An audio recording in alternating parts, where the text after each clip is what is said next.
Hello and welcome. My name is Melissa Galasso, and I am super excited to be here to talk to you about our newest ASU.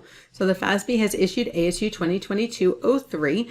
It's a pretty niche standard, but it is important because it fixes some type of, diversity in practice is the best term for it, from an example that was provided in the codification. So sometimes, again, when you think about these things, it's important that we think about, well, what is the reason why we're having this issue? And so this was issued June 2022. And again, the title is Fair Value Measurement of Equity Securities Subject to Contractual Sale Restrictions.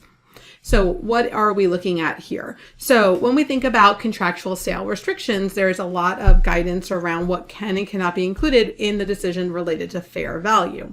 However, the illustrative example when measuring the fair value of an equity security subject to restrictions that prohibit the sale of the security led to diversity in practice. Again, people misinterpreted how the example worked with the actual guidance within the codification.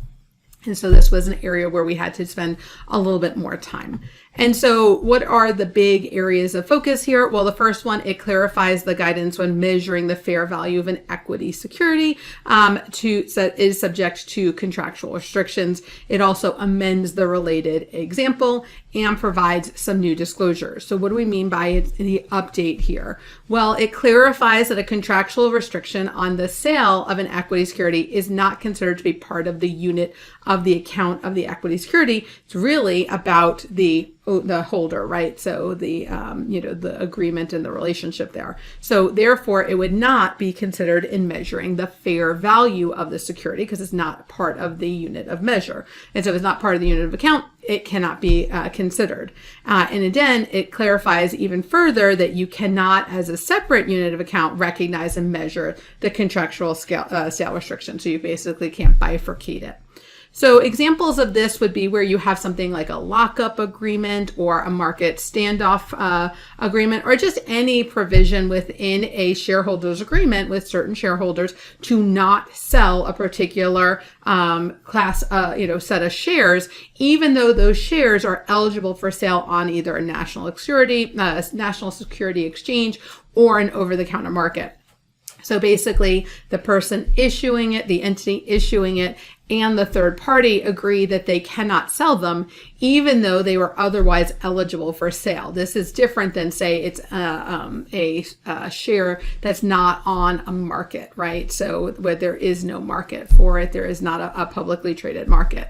In this scenario, there is a national securities exchange or an over-the-counter market where they could sell it, but they've entered into an agreement with the issuer to not sell it, and typically it's for a period of time. So they don't want to, for example, if you have a large ownership, you can just go in and sell it. That would obviously have a significant impact on the share price. And so as a result here, they basically say, hey, in that scenario, when you are not eligible, right, you have these types of lockup agreements or certain agreements, you can't sell them, but that doesn't impact necessarily the value of it, right? So the restriction is not included in the unit of account, and therefore it's not a characteristic of the underlying asset. It's really related to the fact that that entity has come into this agreement, right?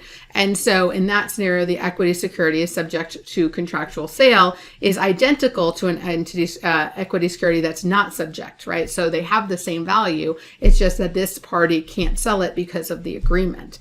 And so the fair value of the equity security subject to contractual contractual sale, these terms are awful, should be measured on the basis of the market price of the same equity security without the restriction, and it should not be adjusted because of the reporting entity's inability to sell the equity shares. And so they update the language there. They also, again, update the related example to make it consistent with this updated language here. But then as part of it, while we were in there anyway, we decided to add some additional disclosures. And so the fair value of the equity security subject to contractual sale would have to be reflected in the balance sheet as a new disclosure. The nature and remaining duration of the restriction. So what is, how long is this going to last? What type of restriction is it, not allowed to sell anything? What is that period of time?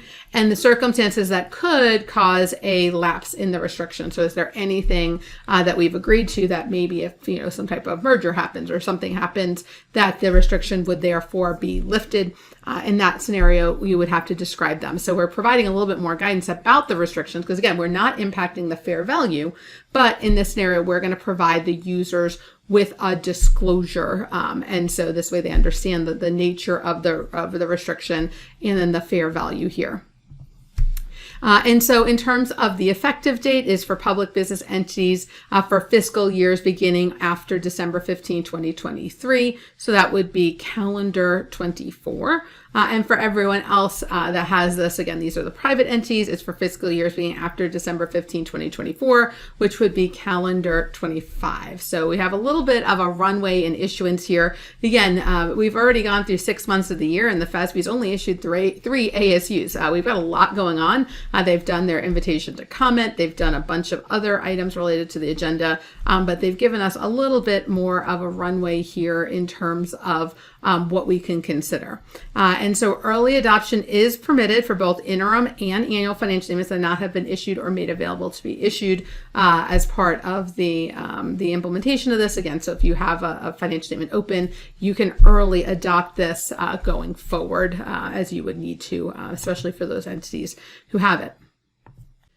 So hopefully that gave you a nice overview of ASU 2020-03. We know that the FASB has a really busy agenda coming up. They've issued that invitation to comment to try to understand from agenda consultation what things people are looking to see. So while we haven't had a lot of ASUs issued in the current year, we do know that the FASB is working diligently on several projects, but we also know that people have a lot that's going to already be effective this year. So if you think about it, we already have leases being implemented this year. We have quite a few other standards that are being implemented this year. And so I don't think people are too disappointed that we're only on our third ASU of the year.